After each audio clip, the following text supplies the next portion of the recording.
अस्सलाम वालेकुम जनाब जी। सर 29 मई है जी 7 एकड़ धान ਨੂੰ ਅਸੀਂ ਐਲਾਨ ਲੱਗੇ ਹਾਂ ਜੀ ਯੂਰੀਆ 7 ਏਕੜਾਂ ਨਾਲ 2 ਬੋਰੀਆਂ ਯੂਰੀਆ ਦੀਆਂ ਲਾਵਾਂਗੇ ਅਸੀਂ ਜੀ।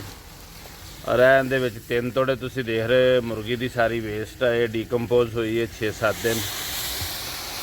ਔਰ ਇਹ ਡਰਮੀ ਦੇ ਵਿੱਚ ਜਿਹੜਾ ਹੈ ਜੀ ਇਹਦੇ 'ਚ ਫਾਸਫੋਰਸ ਲੈਵਲ ਬੈਕਟੀਰੀਆ ਹੈ, फास्फोरस लेवल बैक्टीरिया आ जाएगा जी। मुर्गी दी वेस्ट 3 तोड़े 5-6 दिन ये डिकंपोज हुई और 2 बोरी यूरिया।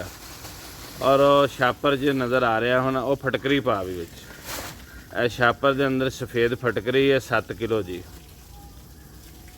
7 किलो जी है जी सफ़ेद फटकरी। ये फंजीसाइड है, बहुत ज़बरदस्त। धान च बड़ा अच्छा इहदा रिजल्ट होंदा है। पिछले साल भी असीं पाई सी। ये चूरा सस्ता मिल जाता है, दूसरी जी मोटी होंगी वो थोड़ी जी महंगी मिलती है। 115-20 रुपये किलो चूरा मिले जी। ये 7 किलो जी फटकरी इहदे च आ गई। 2 बोरी यूरिया, 3 बोरियां सर वो पोल्ट्री वेस्ट OWDC 5-6 दिन डिकंपोज हुई है। और यह सर इहदे च आ रहा जी फास्फोरस लेवल बैक्टीरिया जी।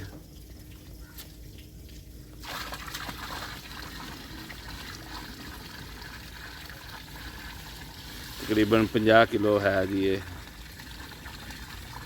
और इस तो बाद दूसरी बोरी यूरिया की ये भी अंदर आ जाएगी। ये 7 एकड़ां की डोज है जी एरी फाइन दी। और तुहानू अज दी इहदी लेटेस्ट जिहड़ी है सूरत हाल दिखा दिन्ने। ऐ सर इहदी सूरत हाल अज दी है जी। पिछले इतवार की वीडियो कैप्चर हुई सी जिस दिन इन्हूं पहली डोज दी सी असीं। तुसीं देख रहे हो कि सूरत हाल है, माशाअल्लाह कितना पौधा मारिया इन्हें। और इनका पानी देख लो वो बिल्कुल खुश्क है, बहुत हल्का हल्का पानी किते किते खड़ा। खुश्क पानी करके इनू फिर असी इनू फ्लडिंग शुरू करनी है जी। सारा व्यू तुसी देख रहे हो फील्ड का जी।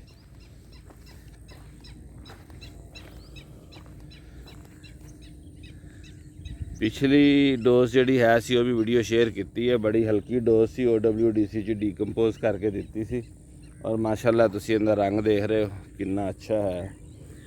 अगर असी OWDC नाल डिकंपोज करके खादा दांगे तो उनके बहुत अच्छे रिजल्ट मिलणगे। बड़ियां घट खादा च अच्छे रिजल्ट। और नाल गोबर जिहड़ा है वो तो लाजमी डिकंपोज करके पाओ जी। यह दूसरे फील्ड का व्यू भी देख रहे हो तुसी जी। ये इंशाल्लाह 7 एकड़ की इकट्ठी खुराक जी तैयार हो जाएगी। और वाल नाल उन्होंने असीं छड्ड दांगे। वो अपना 4 एकड़ अज इंशाल्लाह भरे जाएंगे, 3 एकड़ सुबह हो जाएंगे। ये सारे लेटेस्ट सूरत हाल है रिफाइन दी। इसकी कोशिश करो कि डिकंपोजर OWDC यूज़ करो। और खाद किस्तां च आहिस्ता आहिस्ता थोड़ी थोड़ी दिओ। और उहदे नाल तुहानूं बड़े अच्छे रिजल्ट मिलणगे। और गोबर लाजमी डिकंपोज करो। शुक्रिया, वसलाम।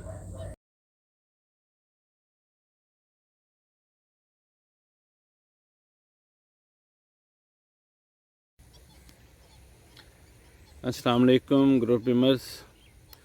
यह सारा फील्ड है जिंदे कल सारा फार्मूला जिहड़ा अप्लाई किया सी OWDC, सरसों की खल, तारा मीरा की खल और तिलों की खल। और 1 बोरी जिहड़ी है सी अपनी जोरावर दी 7 एकड़ां च जिहड़ा अप्लाई किया सी कल। ये तुसी देखो जी हुण इहनूं तकरीबन कोई 24 घंटे तकरीबन हो गए ने। तो यह देखो किस तरह इहदे उपर सारी झग आ गई हुई। तकरीबन अज सुबह की यही सूरत हाल इहदे है। बिल्कुल कवर हो गया सारा खेत, किते भी तुहानूं पानी वैसे नहीं नज़र आएगा, सारी है झग ही नज़र आएगी। और एक उपर तह बनती जी वो वाली तह नहीं है, उल्ली जी अपना मोटी तह जी बनती है जी वो तय नहीं गी। ये सिर्फ बरीक बरीक बबल्स ने सारे। और पानी भी ठंडा इस टाइम इनका जोड़ा है। हम तकरीबन 5 बजे का टाइम है जी।